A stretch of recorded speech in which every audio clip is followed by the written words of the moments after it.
One channel, different shows, everything entertaining. Make a Path presents Let's Talk. Listen, this episode was a lot slower than the previous episode, but damn was it just as good. Alright, Deadheads, let's talk. Episode 502, Strangers.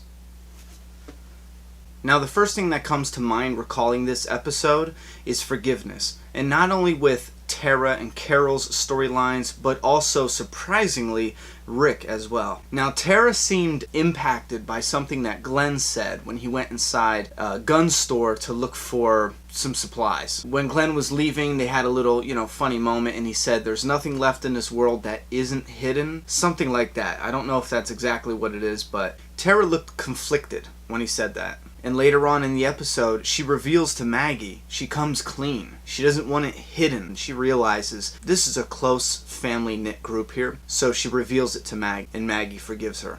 And also, early on in the episode, almost right when the episode starts, her and Rick have their little powwow. Rick also forgives her as well, rather quickly. And something interesting happens. She gives Rick the fist bump, same fist bump she gave the governor. Rick's reaction was warm. It was comforting. You know what I'm saying? It was like family or friends. It was open, He smiled, he went in for the fist bump, and that is the direct opposite of the governor's fist bump. When he fist bumped Tara, the governor was cold, emotionless, just blah. Now, forgiveness seemed to come easy between Rick and Maggie, and I feel like the main reason for that is this new world that they're in. Think about it. Both Rick and Maggie know what could happen, what's at stake. If they shun her and throw her out to the world will eat her up. They don't know the hunters are waiting in the woods, but they know that death is out there. And the best way to survive is to stay together as family, as a group, a unit, you know what I mean? Not forgiving Tara and just sending her out, or not forgiving her and having her feel like she needs to leave the group, it's a death sentence. And I believe that's why Rick and Maggie were so open to forgive. Now, it helped a lot that Glenn went to bat and said, "She saved my life." Now, this forgiveness leads into the Carol situation. Now, in a great unexpected moment, Rick actually gives Carol a pass on her, crimes at the prison, and does something that was totally something I didn't think he would do, but it was awesome. I loved the dialogue in their conversation. He asks for her acceptance. He says something along the lines of, "I sent you out into this world, and here we are now with you in this world." And I like it. The dialogue I don't know if it was the actors or some ad-lib in with the dialogue itself. I know a lot of that was scripted, but with the way they were talking, it seemed like Carol cut Rick off, and Rick kept going with it. He had something he wanted to say. He wasn't going to just, okay, you cut me off, let's talk about something else. She started cutting him off, and he said, "No, listen, I threw you out into this world, and now we're here with you. Will you have us? Will you take us back?" And it was like that asking to be with her now. You know what I mean? And I love that, because before, when I'm doing predictions or I'm thinking about what's going to happen in this episode as a fan, I'm thinking, okay, Rick is going to say, "You could come back to us." But he didn't say that at all. That is awesome. The fans are expecting him to embrace her, but he doesn't. He asks her to take them back. Beautiful. He asks to be accepted. I love that. Absolutely loved it. Loved the writing, loved the dialogue. I loved both of the actors. They killed it. Now, this also leads with one of the two problems that I have with this episode. Carol feeling like she doesn't belong. And I know when they're inside the church and she's looking at the doors and she's got this look on her face like, what are we doing? We're sitting back, relaxing. Danger could be at our front doorstep right now. Why aren't we guarding it, protecting it? Why are we letting our guard down? She kind of had that look on her. And this kind of leads into her maybe not fitting in or belonging anymore. This part I do not like. It felt a little forced. And later on in the episode, I understood why it was in there. Now, I do not like this plot point for two reasons. One, it's a cliche. In a lot of movies and shows, they use this, the person doesn't belong, but they're, they have deep ties within a group, so it's sad that they don't fit in and they're gonna leave. Don't leave, no, come back, stay. It's like, oh, so sad. it's just a cliche for me. It's been done to death, you know? So immediately I didn't like it. As soon as she gave signs that she wasn't going to stick around, I was like, I don't like where this is going. Now the second issue with it is it's a reflection of season 2. It's what Shane did, remember? Shane was like, if I'm going to leave, he never actually left. Later we find out that probably is just a plot point. Now what I mean about that being a plot point is it got Daryl and Carol out to a working vehicle where they were out in the open and spot the car that took Beth, and they were able to give chase. So it was a perfect plot point. I'm hoping that's where it ends. That was the plot point to get Carol and Daryl on the track of Beth. After this, I want the whole Carol thing done. Done. Stay with the group. Shut up. Stop whining. You belong. Okay?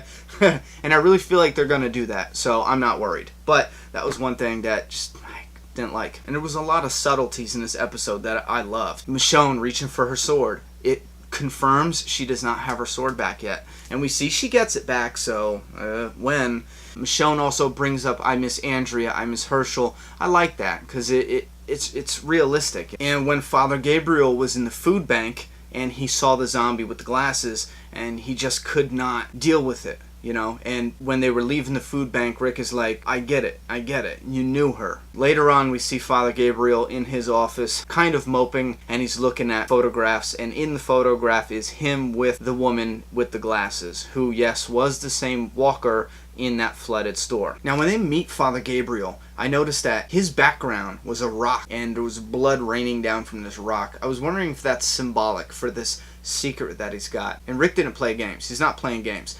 This is the Rick I've been waiting for. Rick knows this guy is hiding something. He knows it. His gut is telling him. And then Detective Carl finds the scratches, and then in the back of the church, somebody carved, "You'll burn for this." And this is all very likely going to be an almost direct adaptation from the comic book. And I like that Father Gabriel was really fleshed out in this episode. And the dialogue in this episode was fantastic. I loved every word of it, especially Abe's speech. I don't know if anyone else was really moved by that, but it was not what I was expecting at all. I was expecting Abraham to just, say some shit, but he really came off with a fantastic speech. And the way Rick responded, it actually felt natural. It kind of felt ad-libbed a little bit, like the baby cooed, and Andrew Lincoln, the actor playing Rick Grimes, he went with it. It felt that natural. And I'm wondering if that was the case, because it really was. The baby cooed on point, or they did that in editing. Either way, I really like how warm and comforting that scene is. And I love the symbolism there. The decision is made through Judith. Children are the future, and this child just made up Rick's mind on going to save the future. I love that. It was an absolute refreshing scene. It was cute, it was touching, and it also moved the plot forward. So, great. Now, let's get to my huge problem. Why the did they show Bob get pulled under the water in the trailer or in any teaser? They should have stayed away from that scene and never revealed it, because that would have shocked a lot more people. They never should have put that scene.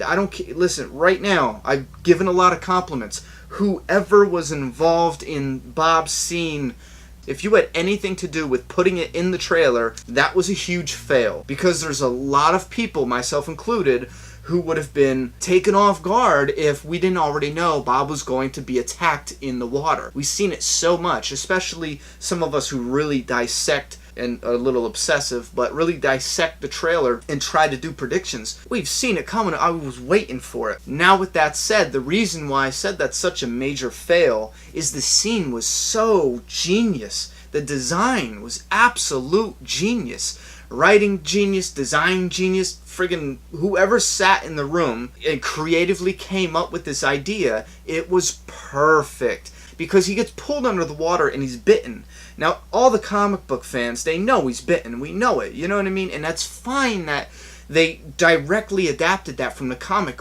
We would hate it any other way. I love that that is a direct adaptation. However, dial it back, in Garrett's words. Dial it back some. You know what I mean? I do think it's genius and awesome that that scene is probably only there to get Bob's bite scene hidden. Think about it. He goes under the water. No one can see he's bit.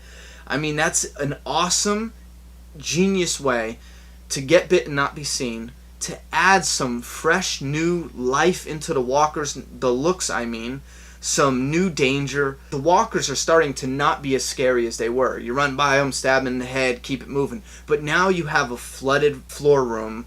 You're trapped. You move slower. You know, the walkers could be anywhere. There could be a walker with no legs, like underwater, I guess, turning into mush almost. How would that work? I don't know. But anyway, that was just perfect. I was loving every gross minute of it. Absolutely. Sasha's final kill on the walker that took Bob down into the water was great. Did you see him when he come up out of the water? He's got like his skin was waterlogged so much it's like hanging below his bones on his face. That's just awesome. I love that shit. I really do. If I knew when I was younger you could go to school to be like a special effects guy, I would have dropped everything and did something like that. But I did not know that you could actually go to school to do something so cool. Now, about Bob getting bit, it's clear. You know, a lot of comic book fans are treated poorly on social media sometimes because a lot of us do come off, and I try not to. I try to be like, you know, it's a whatever, but a lot of us do come off as assholes. We really do. We think because we read the comic book that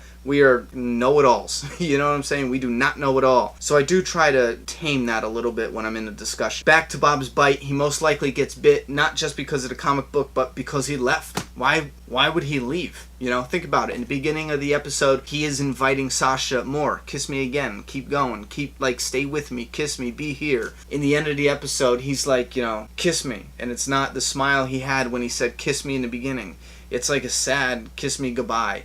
And he leaves, and he puts his head down, he goes. He doesn't say goodbye to anybody, doesn't make a scene out of it. And he walks off, and he's crying. And before he even gets to the tree that he goes to rest his head on, there's a mark on the tree, which leads me to believe that the hunters are the ones leaving the X mark. They have to be. It would just be an insane coincidence that there's two groups of people leaving an X mark. He starts crying and he gets clubbed in the back of the head, and it is the hunter. I believe it's actually Martin. It could be a different one, but it might be Martin. This guy that Tyrese supposedly beat to death in a cabin. Now, from what he said on Talking Dead, Tyrese thought he beat this man to death. So it will be a surprise. You know what I mean? So Tyrese didn't lie to Carol. He thought he killed this man. So Tyrese isn't such an asshole. Now, the X that Morgan followed, that actually could be the trail the hunters were leaving. Maybe the hunters break apart in a couple groups. Maybe they break apart in two groups and they leave each other some signs so they can reconnect. That makes sense. And seeing as they have this little trail system leading to Rick, Morgan might follow that trail. It makes sense.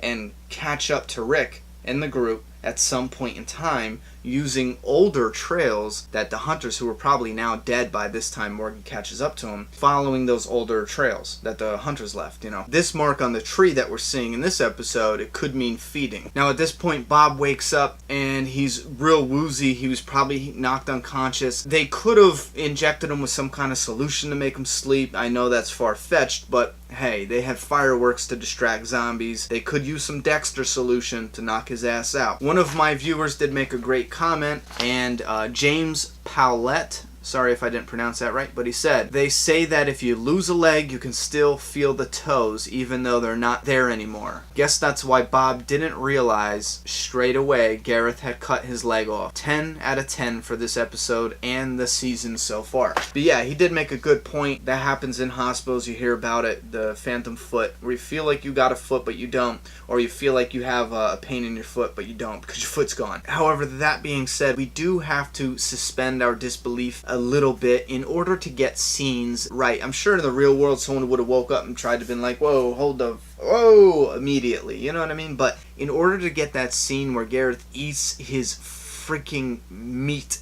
you know what I'm saying? Like right in front of him. Damn! In order to get the pacing of that scene just right, we need for Bob to not realize he had his foot cut off. Not just yet. At the right moment, Gareth picks up a big, greasy piece of shish kebab Too soon? And he's just got it right in front of his face. Moment of silence for Bob. Alright, deadheads, listen, I'm going to put my reaction video up here. If you want to see that, click on that. That's the reaction for episode 2, Strangers. If you want to check out my predictions video for episode 3, I believe it's 4 Walls and a Roof, click right here. This should be up 24 hours after this one. And I do want to say real quick, this is a long video, I already know, but I do have a trading card giveaway coming up, a couple different bonus videos coming up. But I want to ask you guys, I am getting loads of comments on Twitter, Facebook, in the comments on the YouTube channel itself, and I want to know, do you guys want to just do like a Q&A? We could do, 1 or 2 Q&As a week, I don't know, depending on how much questions we get in. If anyone wants to do a Q&A, all you have to do, and please, this is very important, if I'm going to scroll through 100 or 200 comments, in order to get the Q&As picked out efficiently, and in order for me to get your Q&A question on the video, please, the first thing you type when you hit that comment button is Q, the and symbol, and A. That's it. That's all you got to do. 3 things. That way, if I just pull out all the Q&A questions, I could get something together and we'll do a Q&A.